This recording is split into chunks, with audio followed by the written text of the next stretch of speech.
بسم اللہ الرحمن الرحیم، السلام علیکم پیارے دوستو۔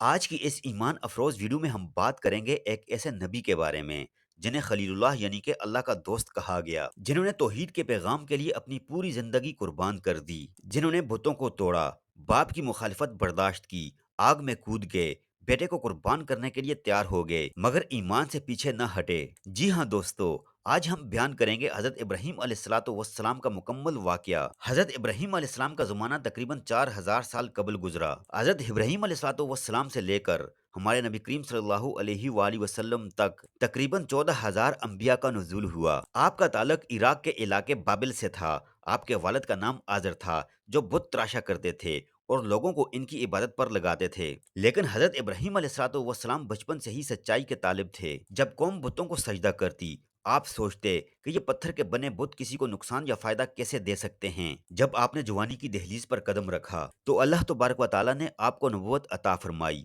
آپ نے اپنی قوم سے کہا، تم ان چیزوں کی عبادت کیوں کرتے ہو جو تمہیں نہ فائدہ دے سکتی ہیں نہ نقصان؟ قوم نے جواب دیا کہ ہم نے اپنے باپ دادا کو انہی بتوں کی عبادت کرتے دیکھا ہے۔ حضرت ابراہیم علیہ الصلوۃ والسلام نے فرمایا کہ اگر تم عقل رکھتے ہو تو جان لو کہ تمہارا معبود صرف ایک اللہ ہے جو آسمانوں اور زمین کا خالق ہے۔ ایک دن قوم کے سب لوگ ایک میلے پر چلے گئے۔ حضرت ابراہیم علیہ الصلوۃ والسلام نے موقع غنیمت جانا اور بت خانے میں داخل ہو گئے۔ انہوں نے تمام بتوں کو توڑ ڈالا، صرف سب سے بڑے بت کو چھوڑ دیا اور کلہاڑی اس کے کانوں پر رکھ دی۔ جب قوم واپس آئی تو غصے سے آگ بگولا ہو گئی۔ انہوں نے پوچھا، یہ کس نے کیا؟ کسی نے کہا، یہ وہی نوجوان ہے جو ہمارے بتوں کا مذاق اڑاتا ہے۔ حضرت ابراہیم علیہ السلام کو بلایا گیا۔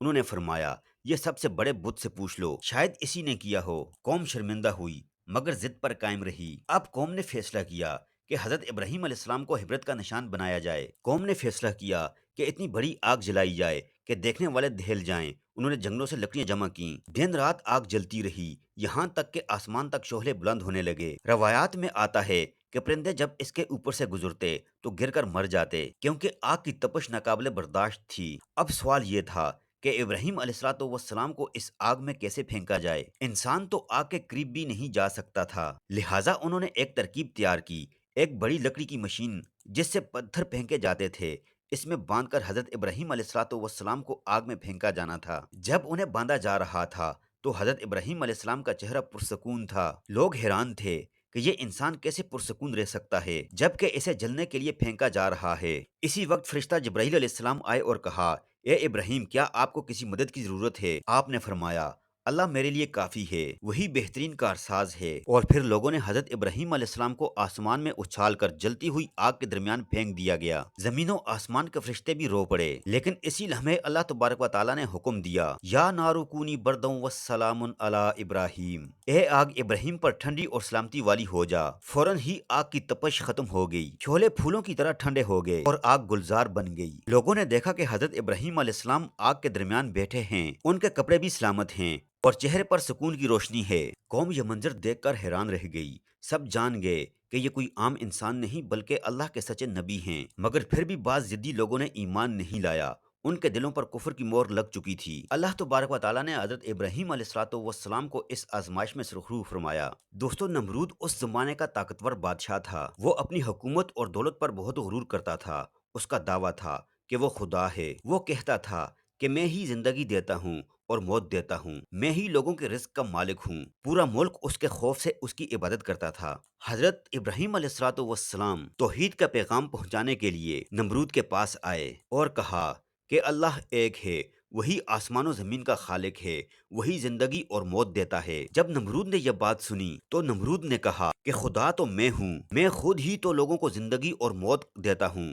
پھر نمرود نے اپنے درباریوں کے سامنے دو قیدیوں کو بلایا، ایک کو حکم دیا کہ اسے قتل کر دو اور دوسرے کا کہہ دیا کہ اسے آزاد کر دو۔ پھر فخر سے بولا، دیکھا میں بھی زندگی دیتا ہوں اور موت دیتا ہوں۔ حضرت ابراہیم علیہ السلام مسکرائے اور فرمایا، میرا رب سورج کو مشرق سے نکالتا ہے، اگر تو سچا ہے تو اسے مغرب سے نکال کر دکھا۔ یہ بات سن کر نمرود خاموش ہو گیا، اس کے چہرے کا غرور ماند پڑ گیا۔ وہ جان گیا کہ ابراہیم علیہ السلام کی بات حق ہے، مگر اس کے تکبر نے اسے ایمان سے روک دیا۔ یہ وہ لمحہ تھا جب نمرود کے پاس کوئی جواب نہ تھا، پوری قوم کے سامنے اس کی جھوٹی خدائی بے نقاب ہو چکی، لیکن وہ ضد اور غرور پر قائم رہا اور ایمان لانے کی بجائے ابراہیم علیہ السلام کو نقصان پہنچانے کے منصوبے بنانے لگا۔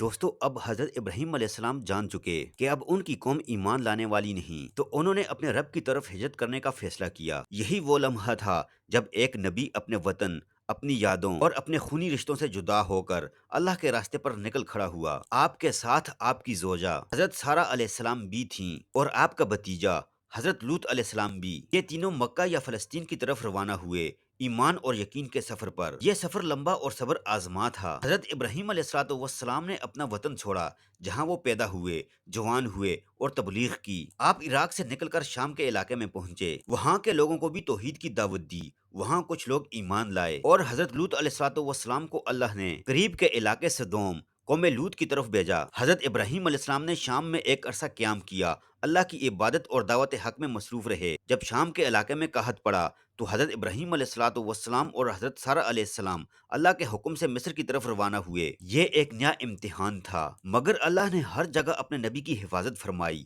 مصر کے بادشاہ نے بھی آپ کے اخلاق اور تقوی کو دیکھ کر احترام کیا اور آپ کو بہت سا مال و مویشی عطا کیا۔ اسی سفر کے دوران حضرت ہاجرہ علیہ السلام حضرت سارہ علیہ السلام کو بطور خادمہ عطا کی گئیں۔ کچھ عرصے بعد اللہ تبارک و تعالیٰ نے حضرت ابراہیم علیہ السلام کو ایک اور آزمائش دی۔ اللہ کا حکم آیا کہ اپنی زوجہ حضرت ہاجرہ علیہ السلام اور بیٹے حضرت ابراہیم علیہ السلام کو ایک سنسان وادی مکہ میں چھوڑ آؤ۔ حضرت ابراہیم علیہ السلام نے حکم خداوندی پر عمل کیا۔ وہ ہاجرہ اور اسماعیل علیہ السلام کو لے کر مکہ کی بنجر وادی میں آئے، جہاں نہ درخت تھے، نہ پانی، نہ کوئی انسان، مگر اللہ پر یقین کامل تھا۔ حضرت ہاجرہ علیہ السلام نے پوچھا کہ اے ابراہیم، ہمیں یہاں کیوں چھوڑ کر جا رہے ہو؟ کیا اللہ نے آپ کو حکم دیا ہے؟ حضرت ابراہیم علیہ السلام نے فرمایا جی ہاں، اللہ تبارک و تعالیٰ نے یہی حکم دیا ہے۔ تو حضرت ہاجرہ علیہ السلام نے کہا اگر یہ حکم اللہ کا ہے تو وہ ہمیں ضائع نہیں کرے گا۔ یہ ایمان کی انتہا تھی۔ حضرت ابراہیم علیہ السلام واپس جاتے ہوئے ایک پہاڑی پر رکے اور دعا مانگی، اے میرے رب، میں نے اپنی اولاد کو تیری حرمت والی وادی میں بسایا ہے جہاں کھیتی نہیں ہوتی، تاکہ وہ نماز قائم کریں،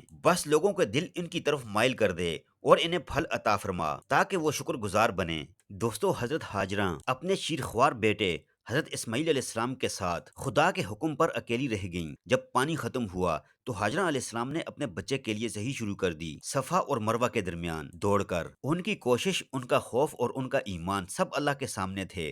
پھر ایک لمحہ آیا جب اللہ نے کرم فرمایا، یا تو فرشتہ آیا اور زمین پر ضرب کی، یا اس نے خود حضرت اسماعیل علیہ السلام نے زمین پر اپنی ایڑیاں ماری اور اسی مقام سے ایک چشمہ آب پھوٹ پڑا۔ یہ چشمہ زمزم کہلایا۔ جب حضرت اسماعیل علیہ السلام بڑے ہوئے تو حضرت ابراہیم علیہ السلام مکہ آئے۔ پھر باپ بیٹے نے مل کر اللہ کے گھر کعبہ کی بنیاد رکھی۔ اللہ نے فرمایا، اور جب ابراہیم اور اسماعیل گھر کی دیواریں اٹھا رہے تھے، کہنے لگے اے رب، ہم سے قبول فرما۔ ایک رات حضرت ابراہیم علیہ السلام نے خواب دیکھا کہ وہ اپنے بیٹے اسماعیل علیہ السلام کو اللہ کے لیے قربان کر رہے ہیں۔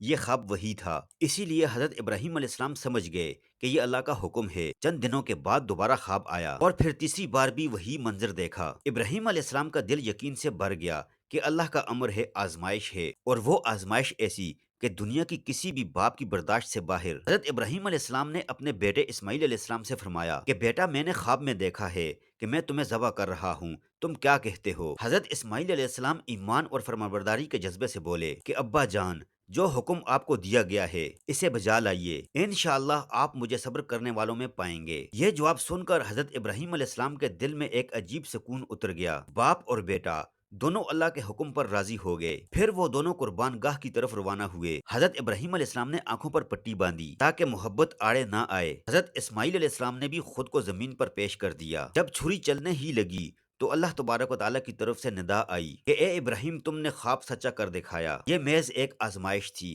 اور ہم نے تمہیں کامیاب پایا۔ اللہ تعالیٰ نے اسماعیل علیہ السلام کی جگہ ایک عظیم دمبا بھیج دیا اور اسی وقت سے قربانی کا یہ عظیم عمل امت مسلمہ میں سنت بن گیا۔ دوستو، حضرت ابراہیم علیہ السلام کو اللہ تعالیٰ نے کئی آزمائشوں میں ڈالا۔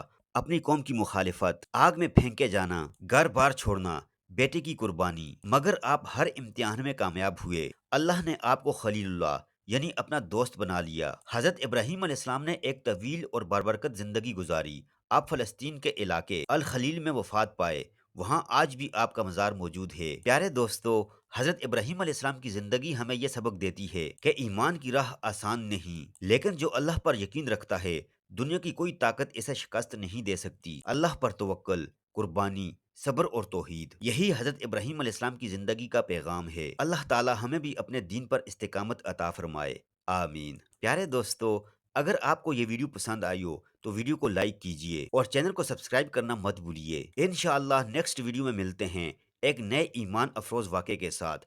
تب تک کے لیے اللہ حافظ۔